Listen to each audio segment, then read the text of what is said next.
Stevie Cooper. Stevie Cooper. He likes the Leicester, hates the Derby. Forester magic. Yes, it's official. Steve Cooper is back in the Premier League. But it took a lot longer than I expected. And with a team that I've never really considered either. Yes, I'm sure you've heard the news, but he's been hired by fellow East Midlands outfit Leicester City, who have achieved promotion from the Championship at the first time of asking. The manager who did that, Enzo Maresca, was subsequently poached by Chelsea after they bizarrely sacked Pochettino after he got them back into Europe. I don't know why, and I don't know why they went for Maresca either, but here we are. Now, Steve Cooper was sacked after a poor run of results in the league, and rightly so. At the time, it didn't look like Forest could turn around their form, and were looking like a nailed-on side for relegation. And this was after a strong start to the campaign as well. A lot of us were left wondering what went wrong. What happened from our strong start? Personally, I was quite sad to see him go. He's given me some great memories supporting this club, and days that I just won't forget. I mean, our day at Wembley is the obvious one. That was just an amazing day, and he gave us that. Now, don't get me wrong, I support the club and not the man, but his connection with the fans has not been replicated by Nuno. But they are different managers at the end of the day with different philosophies, so I'm sure that plays into it. But I think the fans were a lot more connected to Cooper than they have been with Nuno, but that's not to discount Nuno at all. It's just it feels a bit different really. What Cooper did for this club was special. He took us from the bottom of the Championship to the top flight of English football, and then kept us up in his first season of top flight management, and that's very impressive. And that's not to mention the situation we were in that season, you know. Massive number of signings, getting them to gel well and play together, finding a side that works as a team, and an ever-growing injury list as well that just kept on getting worse.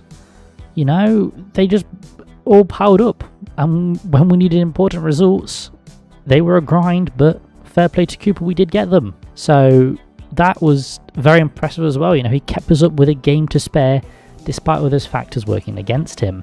He'll hold a place in my heart for that amazing job he did when he was with Forest.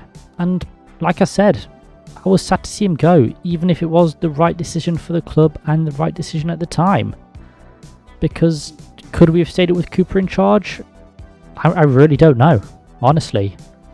There's a lot more up in the air than we have been with Nuno, I think.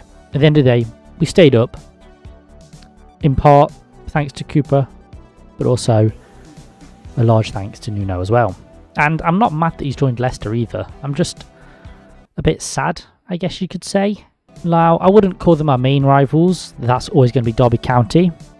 But they are a fellow East Midlands club, so we do hold a bit of animosity towards them.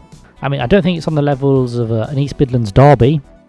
I mean, especially from our end. I know Leicester fans have a different opinion on that, but it still stings a bit. I'm not going to wish him success at Leicester because of that aforementioned animosity, but after that, who knows? It's going to be strange to see him in the opposition dugout though when they visit the City ground in May, if he's still in the job by then. But like with all things football, nothing's permanent. He was always going to leave at one point. It's just a shame it happened how it did.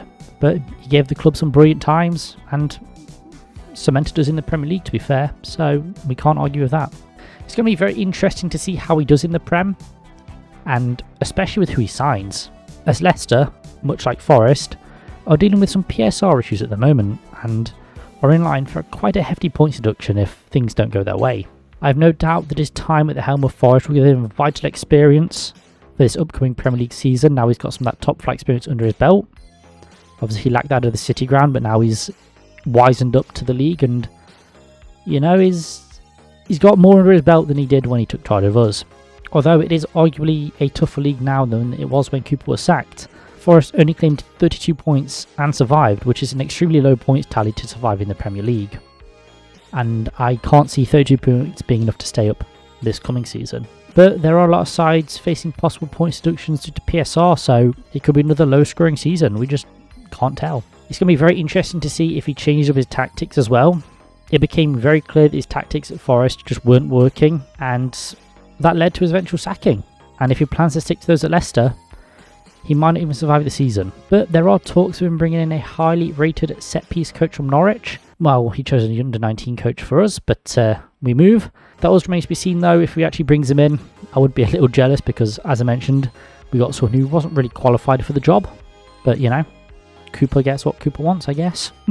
Honestly, his style of football towards the end of his tenure at Forest was dire, and I did not enjoy watching it. And I'm happy I won't have to experience that day in, day out for however long Nuno is here. But I do imagine he'll have changed his tactics somewhat since then. He's a smart man. He would have known his tactics aren't working or weren't working, and I'm sure he's going to have tweaked them a little bit for this coming season.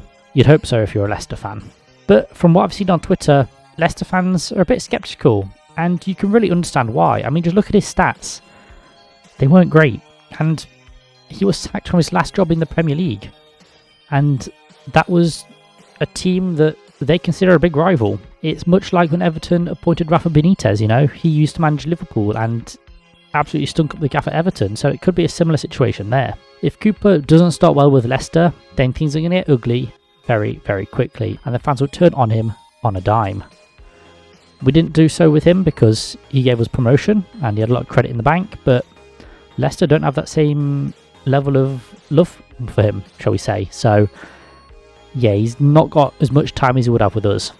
But I swear to God, if they beat us, especially at the City ground, and he does the fist bumps, I might just end it all. I don't think I can take that. I'll be watching his career with great interest. I don't want to see him succeed with Leicester, that's all I can say. But yeah, I've been O2GT, just my 2 cents on the matter. You know, Cooper, brilliant manager, a man I'll always have in my heart. I just want to speak on it because, you know, he used to be a Forest manager. So, why not? We've got that insight of great times under him. But yeah, hope you guys have enjoyed. I'll see you guys in the next video. Peace.